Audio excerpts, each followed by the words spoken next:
Welcome everyone. Today we will see some important definition, in which first is excitation energy.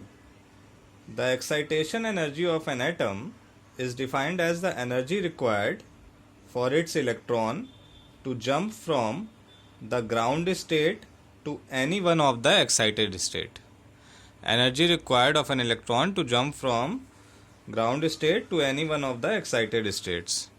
So, for hydrogen, the first excitation energy will be, first excitation energy means it goes from ground state to the first excited state. Ground state means N1 equals to 1 and first excited state means N2 equals to 2. N equals to 2. So first excitation will be E2 minus E1, as E2 is the energy energy on second orbit, that will be minus 3.4, and energy on first orbit is minus 13.6 in electron volts. So it will be 10.2 electron volt. Same is for second excitation energy. In second excitation energy, the electron will jump from lower ground state to the second excited state, that is N equals to 3. So at N equals to 3, the energy is minus 1.51, so it will be 12.09 electron volt. This is first excitation energy of hydrogen and this is second for hydrogen only. Now the second definition is ionization energy.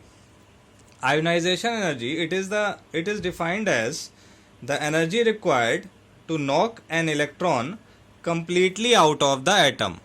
It is the energy required to knock an electron completely out of the atom. That is the energy required to take an electron from its ground state to the outermost orbit, N equals to infinite. After the removal of electron, the atom is left with positive charge and it is said to be ionized.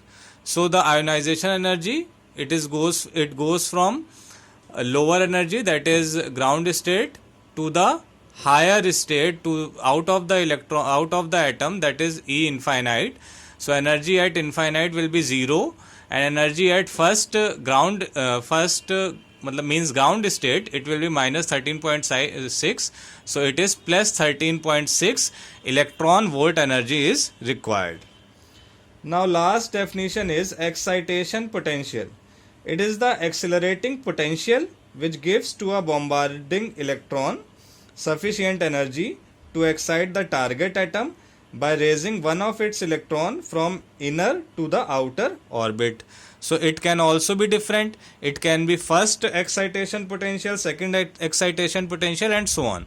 So for first excitation potential, if it is potential, then it will be, we will minus this, so it will be minus 3.5 volt minus 13.6 volt. So it will be, the answer will be 10.2 volts for the first excitation potential, and for the second excitation potential same, it will be 12.09 volt. I hope it is clear to everyone. So thank you.